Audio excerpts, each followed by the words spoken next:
السلام علیکم ویورز، امید کرتی ہوں آپ سب ایمان اور صحت کی بہترین حالت میں ہوں گے۔ ویورز، رحمت و مغفرت، عبادتوں کا مہینہ، نیکی کمانے کا مہینہ رمضان المبارک ہم سب کو نصیب ہوا الحمدللہ۔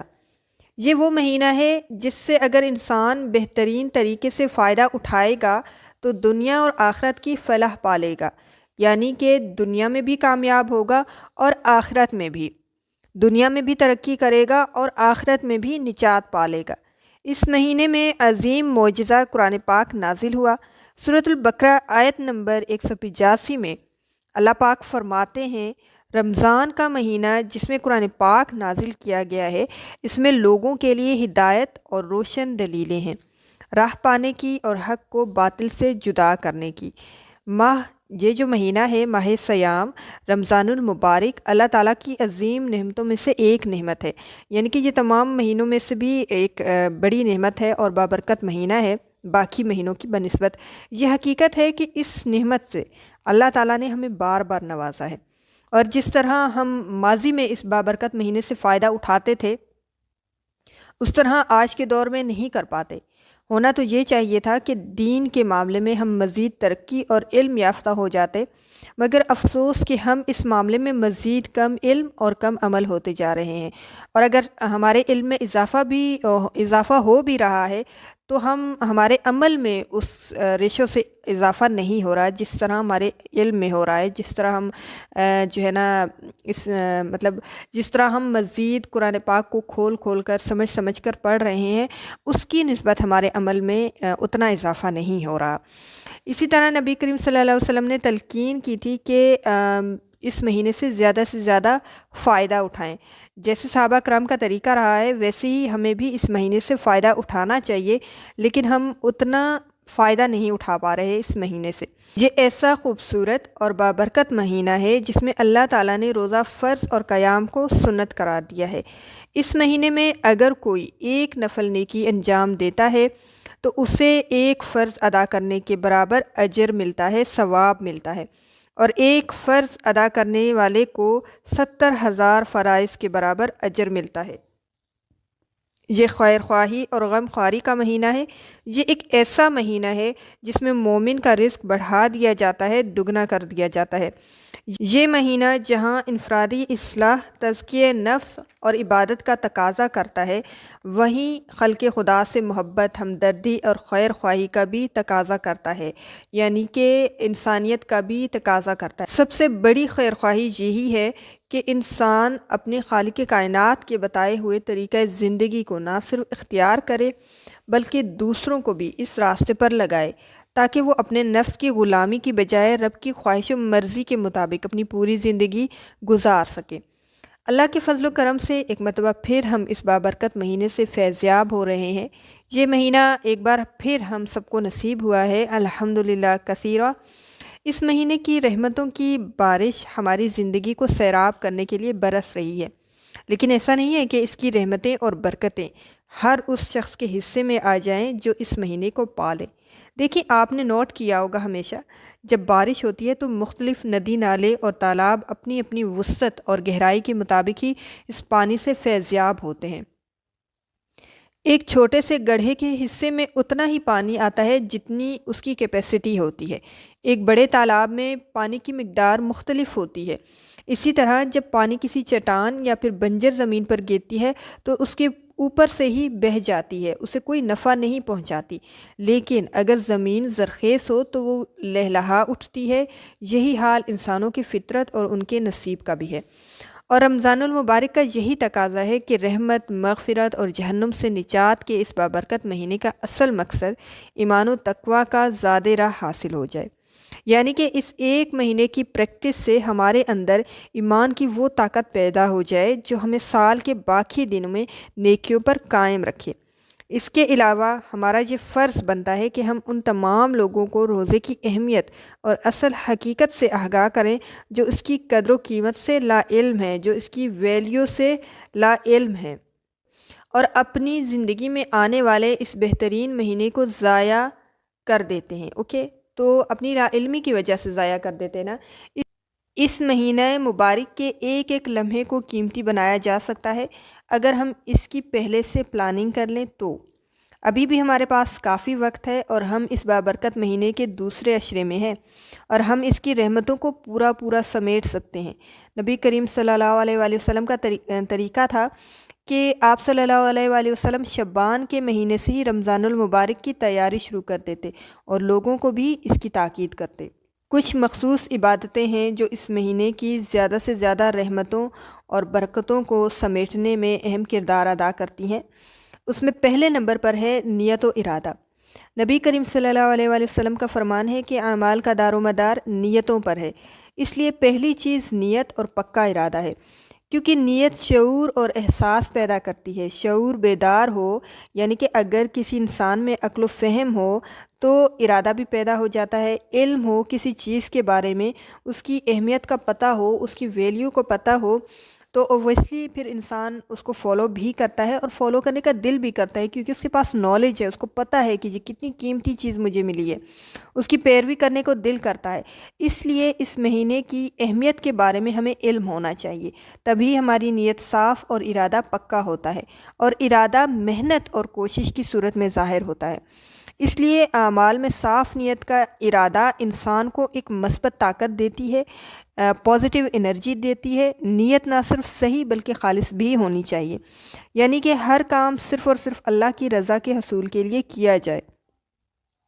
نیت، ارادہ اور عزم و حوصلہ وہ طاقت ہے، وہ اسٹرینتھ ہے جس کے بغیر رمضان المبارک کا سفر اپنی منزل پر نہیں پہنچ سکتا۔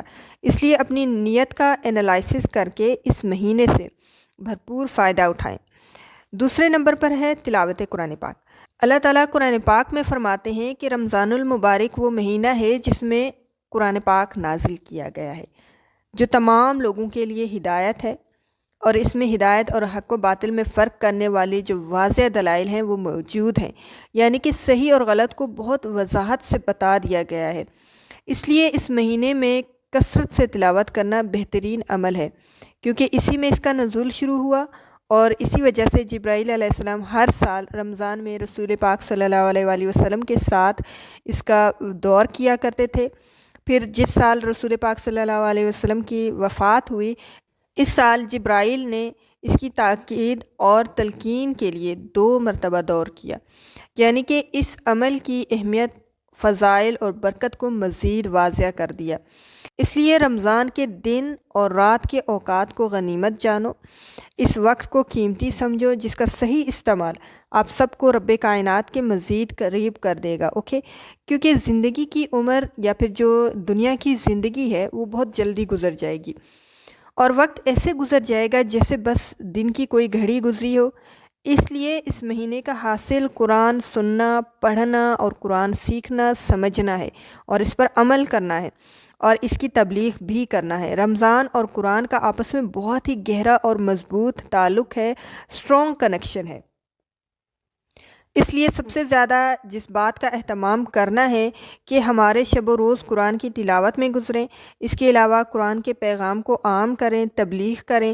تلاوت قرآن کا حقیقی مفہوم اور حقیقی مقصد ہی یہی ہے کہ قرآن کے پڑھنے کا حق ادا کیا جائے، اور قرآن کا حق یہ ہے کہ اسے سوچ سمجھ کر صحیح مخارج سے پڑھا جائے اور پھر اس پر عمل کیا جائے اور اس کی تبلیغ کی جائے، اس کی تلقین کی جائے لوگوں کو بھی، یعنی کہ دوسروں کو بھی پڑھنے اور اس پر عمل کرنے کی ترغیب دی جائے۔ تو تب تک ہم کسی اور کو اس کے لیے بلا نہیں سکتے یا اس کی ترغیب نہیں دے سکتے جب تک کہ خود ہمارے پاس اس سے ریلیٹڈ علم نہ ہو، نالج نہ ہو۔ تو جتنا آپ کے پاس نالج ہے اسے مزید انکریز کریں، مزید پڑھیں، ایک ہی آیات صحیح لیکن اسے سوچ سمجھ کر پڑھیں اور اسے مزید اپنے فرینڈز اور فیملی ممبرز کے ساتھ شیئر کریں۔ نمبر 3، احتساب و جائزہ، اوکے؟ دیکھیے، روزہ صرف پیٹ کا روزہ نہیں ہے کہ آپ نے کھانا پینا بند کر دیا۔ آنکھ اور کان کا بھی روزہ ہے، زبان اور ہاتھ کا بھی روزہ ہے، یعنی کہ روزہ یہ ہے کہ آنکھ وہ نہ دیکھے، کان وہ نہ سنے، زبان وہ نہ بولے، ہاتھ پاؤں وہ کام نہ کریں جو اللہ تعالیٰ کو ناپسند ہے۔ یہ مہینہ ہمیں احتساب کا موقع فراہم کرتا ہے، یعنی کہ سیلف انالائسس کی اپرچونٹی دیتا ہے کہ ہم اپنے نفس کا جائزہ لیں، ان اعمال کا جائزہ کریں جو ہم سارا سال کرتے ہیں، پھر ان کو صحیح کرنے کی کوشش کریں، یعنی کہ برے اعمال کو اچھے اعمال سے ریپلیس کر دیں، کیونکہ جب تک ہم زندہ ہیں تب تک ہمارے پاس اچھائیاں اور نیکیاں کرنے کا موقع ہے، اپرچونٹی ہے، اور ہم نے کب اس دنیا سے رخصت ہو جانا ہے اس کا بھی کچھ علم نہیں۔ اس لیے اپنے نیک اعمال میں اضافہ کریں، اور اگر نیکی نہیں کر سکتے تو کم از کم گناہ بھی نہ کریں، خود کو انفرادی کردار کو بہتر بنائیں، کیونکہ ایک اکیلا شخص ایک فرد جو ہے نا وہ معاشرے کی اکائی ہے، یعنی کہ a single person is a unit of the society۔ اور اگر ایک فرد درست راستے پر چلنے لگا تو معاشرہ خود بخود درست ہوتا جائے گا۔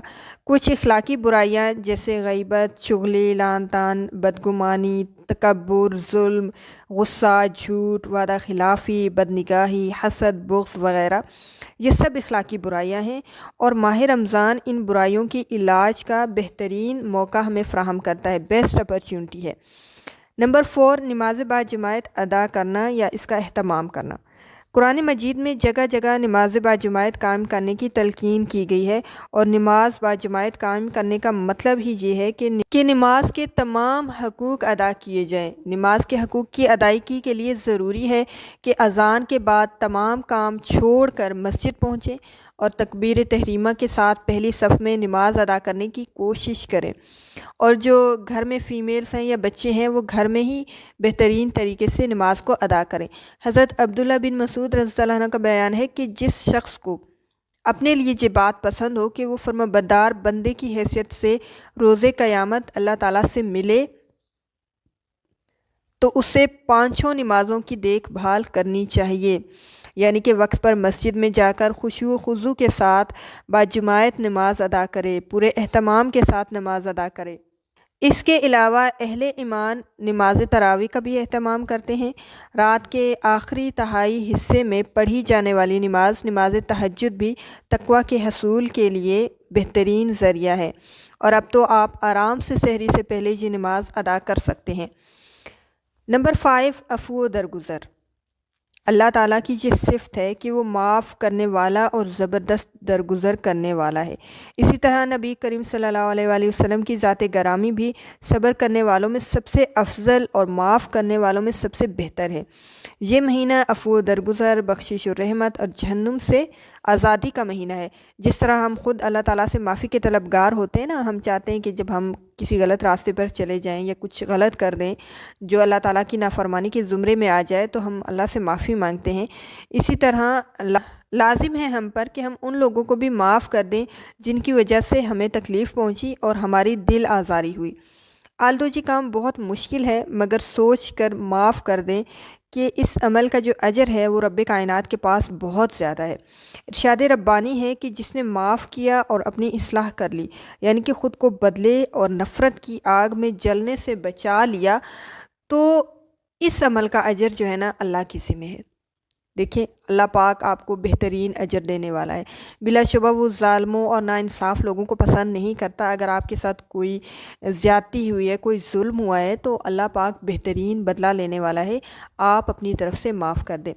اسی طرح سورۃ النساء میں فرمایا گیا ہے، تم نیکی اعلانیہ کرو یا چھپ کر، تم کسی کی زیادتی کو معاف کرو، بے شک اللہ معاف کرنے والا اور بدلہ لینے پر قادر ہے۔ اور آپ کی نیکی یقین مانے، آپ کی نیکی آپ کو اللہ کے قریب لے کر جائے گی، اور آپ کو مزید اس کی قربت کا احساس ہوگا، اور اس کے بدلے آپ کو بہترین اجر بھی ملے گا۔ اس لیے اپنے دلوں کو صاف کیجیے۔ 6 نمبر پہ ہے روزہ افطار کروانا، بہترین عمل ہے۔ یہ مہینہ احساس، ہمدردی اور غمخواری کا مہینہ ہے کہ جس میں ہمیں دوسروں کا احساس پیدا ہوتا ہے اور دوسروں کی مدد اور ہمدردی کا جذبہ بھی پیدا ہوتا ہے۔ ایموشنلی ہم دوسروں کے ساتھ کنیکٹ ہوتے ہیں۔ روزے کا اصل مقصد یہی ہے کہ ہمیں دوسروں کا احساس ہو اور ہمارے دل میں دوسروں سے محبت کا جذبہ پیدا ہو۔ ہمدردی کا ایک پہلو کسی روزے دار کو روزہ افطار کروانا بھی ہے۔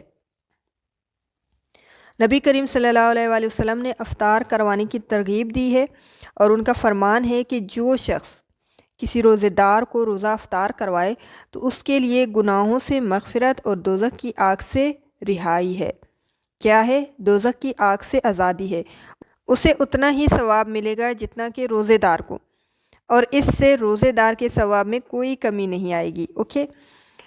نمبر 7، اعتکاف کا اہتمام کرنا۔ حضرت عائشہ صدیقہ رضی اللہ عنہا فرماتی ہیں کہ جب رمضان المبارک کا آخری عشرہ آتا، مطلب جو لاسٹ 10 ڈیز ہیں، تو آپ صلی اللہ علیہ وآلہ وسلم اپنی کمر کس لیتے، راتوں کو جاگتے، اپنے گھر والوں کو جگاتے اور اتنی محنت کرتے جتنی کسی اور عشرے میں نہ کرتے۔ یعنی کہ جو لاسٹ 10 ڈیز ہیں وہ بہت زیادہ امپورٹنٹ ہے۔ باقی پورا مہینہ اہم ہے، لیکن لاسٹ 10 ڈیز کیونکہ آخری دن ہے اور اس میں جو عبادت ہے اس کا باقی دنوں کی نسبت زیادہ اجر ہے، تو اس لیے اس میں اعتکاف کرنے کی تلقین کی گئی ہے۔ رمضان المبارک کے آخری عشرے میں اعتکاف آپ صلی اللہ علیہ وآلہ وسلم کا معمول تھا۔ ایک سال کسی وجہ سے ناغہ ہوا تو آپ صلی اللہ علیہ وآلہ وسلم نے اگلے سال رمضان میں 20 دن اعتکاف کیا۔ لاسٹ جو 20 ڈیز ہیں ان میں اعتکاف کیا۔ بے شک رمضان المبارک مومن کی تیاری کا مہینہ ہے تاکہ باقی 11 مہینوں میں شیطانی قوتوں سے لڑنے کی طاقت پیدا ہو، اسٹرینتھ پیدا ہو، انرجی حاصل ہو، برائی کو ریزسٹ کرنے کی طاقت پیدا ہو۔ اور اعتکاف ایک ایسی اہم عبادت ہے کہ جس کے ذریعے سے ہم اپنی روحانی طاقت کو مزید بڑھا سکتے ہیں۔ نمبر 8، لیلۃ القدر۔ اللہ تعالیٰ کا فرمان ہے، شب قدر 1000 مہینوں سے افضل ہے۔ رسول پاک صلی اللہ علیہ وآلہ وسلم کا فرمان ہے کہ جس شخص نے ایمان اور خود احتسابی کی حالت میں قیام کیا، یعنی کہ عبادت کی، تو رب العالمین اس کے پچھلے تمام گناہ معاف کر دے گا۔ آخری عشرے کی 5 طاق راتوں 21، 23، 25، 27 اور 29 کو اعتکاف ضرور کریں اور خوب استغفار کریں۔ بلا شبہ اللہ پاک معاف کرنے والا ہے اور معاف کرنے والے کو پسند بھی کرتا ہے۔ اس کے علاوہ زکوٰۃ و صدقات بھی بہترین اعمال میں شامل ہیں، تو جتنا ممکن ہو اس مہینے کی برکتوں اور رحمتوں کو سمیٹ لیں، کیونکہ گزرا ہوا وقت کبھی لوٹ کر نہیں آتا۔ ویورز، اگر اس چھوٹی سی ویڈیو سے آپ کو کچھ پازیٹیو سیکھنے کو ملا ہے تو ویڈیو کو لائک اور شیئر ضرور کر دیجئے گا، چینل کو سبسکرائب کر دیجئے گا۔